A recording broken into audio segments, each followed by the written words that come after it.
मराठवाड्यामध्ये पुन्हा पावसाचा धुमाकूळ। हिंगोलीच्या कळमनुरी तालुक्यामध्ये जनजीवन विस्कळीत, घरं आणि शेती पिकं पाण्याखाली, तर नांदेडमध्ये मुख्य राष्ट्रीय महामार्गावर पुराचं पाणी, वाहतूक ठप्प। धाराशिवच्या भूम, परांडा, लोहारा, उमरगा तालुक्याला पावसानं झोडपलं। शेतजमिनी पाण्याखाली, पाथरूड, आंबी या दोन्ही मार्गावरील वाहतूक पूर्णपणे बंद। अनेक गावांचा एकमेकांशी असलेला संपर्क तुटला।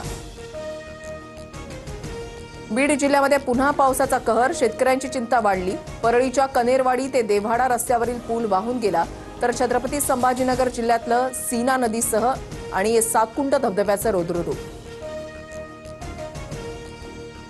सोलापूरच्या माढा आणि मोहोळ तालुक्यामध्ये शासनातर्फे मोफत धान्यासह पशुखाद्याची मदत। दक्षिण सोलापुरात शिंदेच्या शिवसेनेकडून अन्न आणि जीवनावश्यक वस्तूंच्या किटचं वाटप, तर नाम फाउंडेशनही शेतकऱ्यांच्या मदतीसाठी सरसावलं।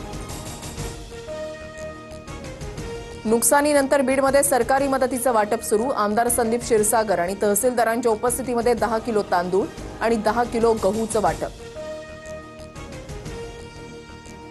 मुंबईसह राज्यातील नाशिक, ठाणे, पालघर, रायगड आणि पुणे जिल्ह्याला रेड अलर्ट, तर रत्नागिरी, सातारा, कोल्हापूर, सांगली आणि छत्रपती संभाजीनगरला ऑरेंज अलर्ट जारी।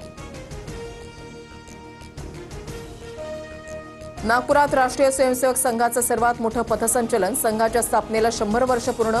पथसंचलनासाठी स्वयंसेवकांचे 3 पथक वेगवेगळ्या स्थानांवरून मार्गक्रमण। सरकारचं शिष्टमंडळ जालन्यामधल्या धनगर समाजाच्या उपोषणस्थळी। मुख्यमंत्र्यांचं दीपक बोऱ्हाडेंना फोनवरून चर्चेसाठी निमंत्रण। एसटीतून आरक्षण केंद्र सरकार देत असतं, चर्चेतून मार्ग काढू, फडणवीसांचं आश्वासन। अखेर शनी शिंगणापूर देवस्थानचं कार्यालय सील। जिल्हाधिकारी पंकज कुमार अशियांकडे तात्पुरता कारभार। देवस्थानवर भ्रष्टाचाराच्या गंभीर तक्रारी आल्यानंतर कारवाई। 2029 पर्यंत मी राज्यातच काम करावं अशी पक्षाची इच्छा।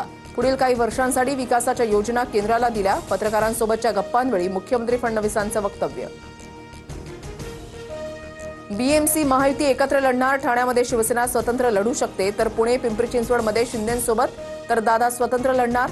पत्रकारांसोबत गप्पांवेळी मुख्यमंत्री फडणवीसांचं वक्तव्य। अहिल्यानगरमध्ये लक्ष्मण हाकेंच्या गाडीवर हल्ला करणाऱ्याविरोधात गुन्हा दाखल। ओबीसी मेळाव्यासाठी जात असताना नगर दौंड महामार्गावर हाकेंच्या गाडीवर हल्ला, 3 ताब्यात।